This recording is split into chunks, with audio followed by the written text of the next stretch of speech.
It's already been stated that the economic model that we are working with has changed, and we're in a transition from a model mostly based on manufacturing to a model mostly based on technology and knowledge. And that makes talent and place design extremely important. Our next speaker addressed both of those subjects at this conference last year, and in fact, members of our CTEC group were so moved by what she had to say that we retained Rebecca and her firm, Next Generation Consulting, to analyze our region and the communities within it, and to assist us in developing plans to retain and recruit talent for the next generation. So many of us have had a substantial amount of interaction with Rebecca over the last year, and we all survived. Rebecca comes to us from Madison, Wisconsin, so it could be argued that the only reason she comes here is to get warm. In addition to her business, Rebecca serves as the youngest ever trustee of Alverno College, and she is on the boards of the Greater Madison Chamber of Commerce, a woman after my own heart, and the Women's Fund of Greater Milwaukee. Please welcome our good friend, the 2 EEO of Next Generation Consulting, Rebecca Ryan.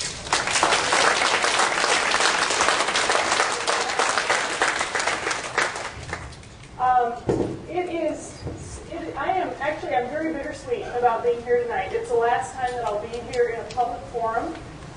What I'm going to be presenting tonight is about 70% baked. So think about it like your mouth is watering, your dinner's almost done, but you still have 10 more minutes, which is the reason I'm glad there's wine. Like, just enjoy a glass of wine. On or around May 1st, I expect this will be completely baked. So what I'm going to show you tonight is sort of the what of what we've discovered and what we're recommending for this region to be a talent magnet by 2030, and that's a magical number for a good reason. But the how and the who are still being filled in some ways, and I'll be meeting with the stakeholders over the course of the next couple of weeks to sort of nail some of these things down. So I would invite you that where you see yourself in some of these recommendations, if you feel that you have a yes inside, like a strong yes inside, I want to know from you, so that when we memorialize this action plan, your name is recorded on it. It's bittersweet for me because it's my last public presentation, and my business is 11 years old now, and I'm not doing as much direct consulting work anymore. Now my team says, we just want you to stand on platforms and do what Mr. Colvin did. We just want you to talk about what we do. You bring the business in and we'll service it.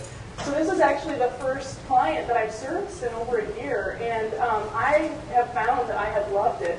And I think that's at least 70% because of you. And it's, you're welcome. And it's probably 30% that I might have a knack for it. So in any event, it's great to be back. I picked Talent 2030 because part of the reason that I was here a year ago when Mr. C was describing my appearance last year is because TIP Strategies had done some work for the region to talk about the opportunities in the region, and they sort of pinpointed 2030 as the year during which your 65-year-old plus population will go from 10% where it is now to about 16% by 2030, and your younger population, 25 to 44-year-olds, is going to be a lot smaller. So there's sort of a graying of the region, if you will.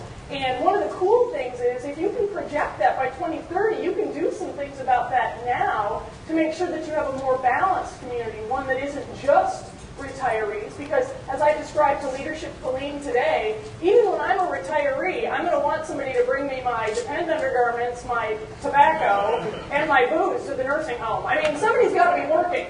So, we want to make sure that we're a community for all people. So let me talk just a little bit about the rationale for this project. Why this project? Why now? Some of you have seen this before, but Peter Drucker, in the last book he wrote, he said that in developed countries, the dominant factor is something that you guys are actually beginning to pay attention to, the rapid growth in the older generation, the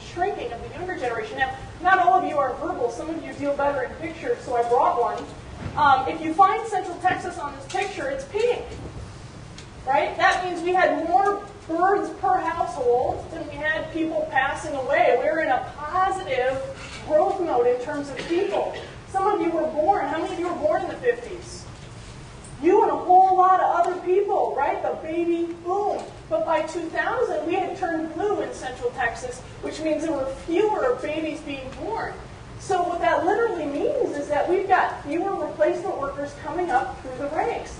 Now, what does that mean for us? Well, think about this. How old are you going to be in 2030? So some of you have had a couple drinks. Just add 21 years to however old you are right now, right?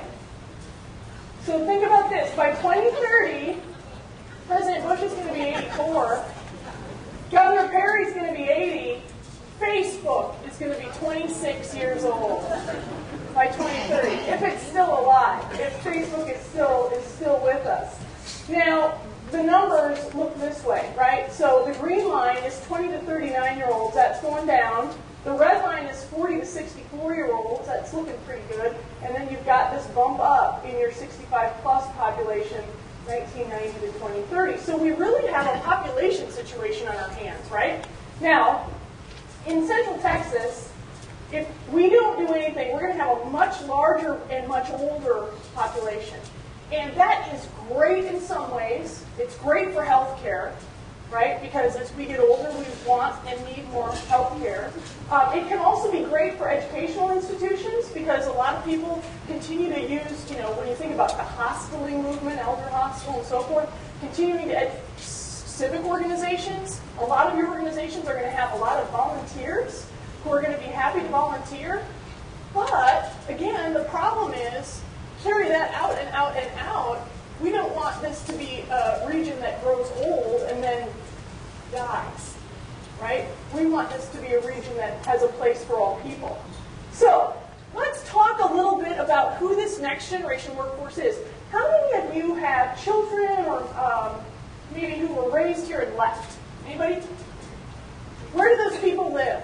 Where are those people living? San Antonio. San Antonio? Montana. Back here? East Coast? Okay. Chicago? That's right. Tampa, Texas. Okay. Austin? Over here? Austin. Right? So the notion of this next generation, one of the things that makes them a little interesting, a little bit different, a little bit quirky compared to maybe my parents' generation, my dad was born in 26, is that Gen Xers and Millennials, they tend to vote with their feet. They pick a good place to live and then they look for work. Now, Gen Xers today are between 28 and 48 years old, but in 2030, they're going to be rounding the bend to 70, right? Rounding the bend to 70. So part of what I'm asking you to do tonight is to suspend your attachment to what you believe this region should be like based on your maybe mindset, and to do something extremely unselfish, which is to think about the kind of place that your children and maybe even your grandchildren will want to call home.